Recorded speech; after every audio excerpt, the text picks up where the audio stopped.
rice cooker na ang sira ay thermal fuse. Naikabit na po natin, napalitan na natin. Ang sabi ng may-ari kanina dumating ay hindi to umiilaw.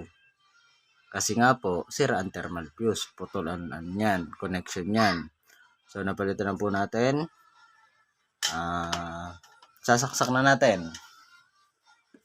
Okay, saksak. Yan, yan, hindi naman sumabog. So ayan na, may ilaw na po siya. Yan po, ang makikita mo na okay na siya, gagana na siya. Kasi may ilaw na. Hindi naman natin mapapagana kasi hindi naman dala yung ano eh.